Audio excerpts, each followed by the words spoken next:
एक गांव के अंदर गरीब माँ अपनी बेटी को लेकर रहा करती है।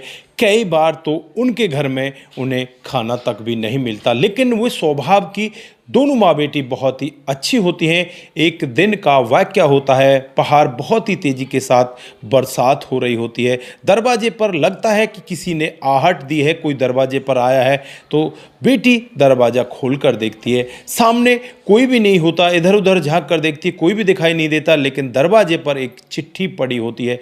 उस चिट्ठी को वो खोलकर पढ़ने लग जाती है। तो उसमें लिखा होता है कि भगवान आज तुम्हारे दरवाजे पर आने वाले हैं। दोस्तों, ये लड़की अपनी माँ को बताती है, तो माँ भी कहने लगती है कि बेटा, ऐसा भाग्य हमारा कहाँ कि भगवान हमारे दरवाजे पर आ जाए। किसी पड़ोस के लड़के ने शायद तुम्हारे साथ कोई मजाक किया हो। लेकिन यहाँ पर बेटी कहती है कि नहीं नहीं माँ, ऐसा मजाक भला कौन करेगा, और भगवान हमारे यहाँ आने वाले हैं तो हमें उनके लिए कुछ खाना पानी बनाना चाहिए। अब ये लड़की अपने घर के अंदर जाकर देखती है तो घर के अंदर खाने पानी के लिए कुछ भी नहीं होता।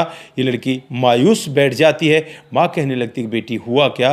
तो बेटी कहती है कि माँ, खाने के लिए तो कुछ है ही नहीं। उसके बाद इस लड़की की समझ में आता है कि तेरी गुल्लक रखी है, उस गुल्लक को फोड़ ले। फिर ये उस गुल्लक को फोड़ती है।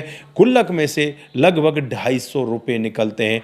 अब उन 250 रुपयों को लेकर ये एक छाता हाथ में लेकर सीधे बाजार की तरफ चलने लगती है और एक दुकानदार के पास पहुंच जाती है। वहां जाने के बाद दुकानदार से कहने लगती है कि साहब, मुझे चीनी दे दीजिए, मुझे दूध दे दीजिए, मुझे चावल दे दीजिए। कुछ ऐसा सामान वो लेती है। 200 रुपये का उसका सामान हो जाता है। सामान लेने के बाद वहाँ से वो सोचती है कि क्यों ना अब ऑटो ले लिया जाए। 10 रुपये का ऑटो ले लूँगी तो सीधा मुझे जल्दी घर पहुंचा देगा, क्योंकि भगवान किसी भी वक्त आ सकते हैं, मुझे उनके लिए खाना भी बनाना। ऐसी मन में लालसा होती है। फिर वो ऑटो में बैठ जाती है और ऑटो में बैठकर आगे चलने लगती है। जैसे ही थोड़ी आगे बढ़ती है, देखती है एक औरत एक अपनी पति के साथ और एक बेटा जो होता है उसका बिल्कुल छोटा सा बीमार लग रहा था, भूखा प्यासा लग रहा था, उसे देखती है और देखकर वो ऑटो आगे बढ़ जाता है। लेकिन जैसे ही थोड़ा आगे बढ़ता है तो इस लड़की के मन में कुछ और ही चलने लगता है कि यार, इन लोगों की मदद करनी चाहिए। फिर वो लड़की वापस आती है। वापस आकर फिर वो यहीं आकर इन औरत और इस आदमी और इस बच्चे के पास पहुंच जाती है। तो यहाँ पर उनकी हालत देखकर एकदम से रुक जाती है और इस बच्चे के सर पर हाथ रख कर देखती है तो बहुत ही तेज़ी के साथ तप रहा होता है।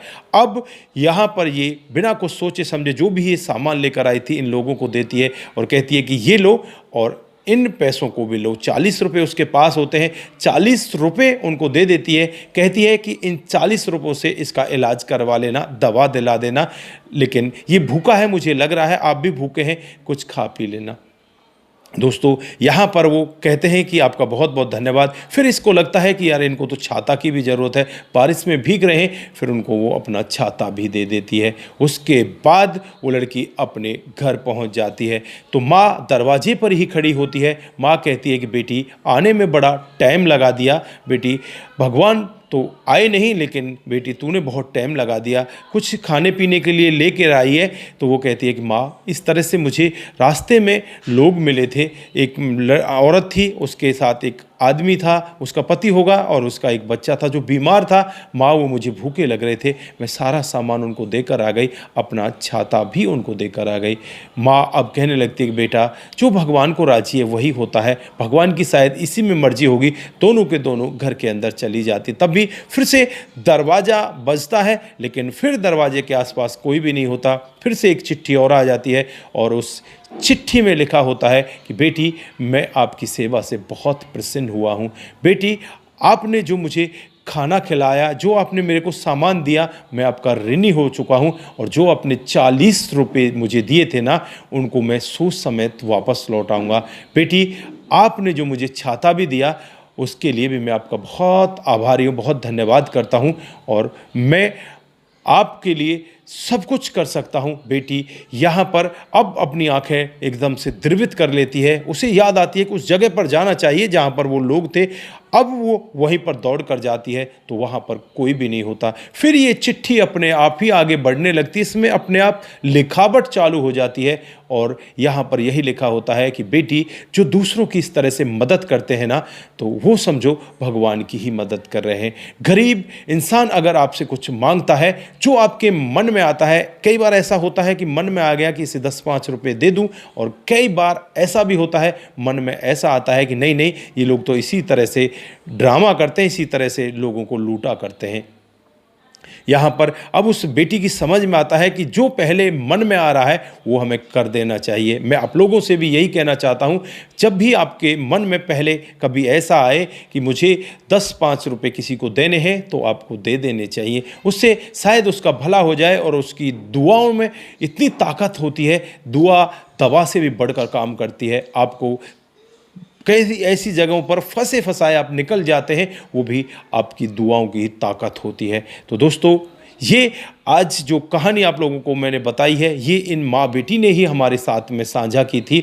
और ये माँ बेटी उस दिन के बाद से बिल्कुल एकदम से अच्छी तरह से रह रही है। इनके पास अब किसी भी तरह की कोई कमी नहीं है, क्योंकि उस चिट्ठी में आगे ये भी लिखा था कि बेटी, अब मैं तुम्हें किसी भी तरह से परेशान होने नहीं दूंगा।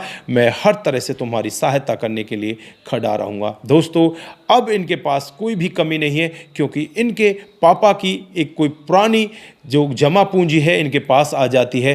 वो पता नहीं कैसे इनके पास पहुंचती है, ये खुद बिलीव नहीं कर रहे। ये सोचते हैं कि हमारे पास ऐसा कुछ था ही नहीं, लेकिन अचानक से कुछ एफडी जो पापा की होती है उसे देने के लिए एक बैंक का मैनेजर इनके पास आ जाता है। और जब इनके पास धन दौलत आती है तो ये बड़ी खुश होती हैं। और उस चिट्ठी को याद कर करके ये पूरी रात तो उस दिन तो नहीं सो पाती, लेकिन जब पैसा आता है तो ये और भी ज़्यादा खुश हो जाती हैं और भगवान का धन्यवाद करने लगती हैं और कहने लगती हैं कि जो भी हमारे दरवाजे पर गरीब व्यक्ति आएगा उसकी हम हर समय सहायता किया करेंगे। तो दोस्तों, ये रही आज की एक छोटी सी कहानी। आप लोगों को कैसी लगी? क्या सचमुच में ही भगवान इस तरह से मदद कर सकते हैं? इस तरह से चिट्ठी आपके पास आ सकती है? तो वही बात है कि भगवान किस रूप में कब आपके पास आ जाए ये किसी को कन्फर्म नहीं होता। तो इसलिए हर इंसान में भगवान का रूप देखना चाहिए। भगवान तो कण कण में बसे हुए हैं। बाकी आप लोगों की क्या राय है? आप लोग क्या कहना चाहते हैं? आज जो हम वीडियो लेकर आए हैं वो APH 3.0 पर लेकर आए हैं और हर दिन अब हम यहाँ पर वीडियो लाना स्टार्ट कर देंगे। तो दोस्तों, आप लोगों के सहयोग की हमें बहुत ज़्यादा ज़रूरत है। आप लोग हमें सहयोग करें और इसी तरह के अच्छे अच्छे वीडियो इस चैनल पर आप सुनते रहें, देखते रहें। और आप अपना ख्याल रखें, परिवार का ख्याल रखें। नमस्कार, जय हिंद, जय भारत।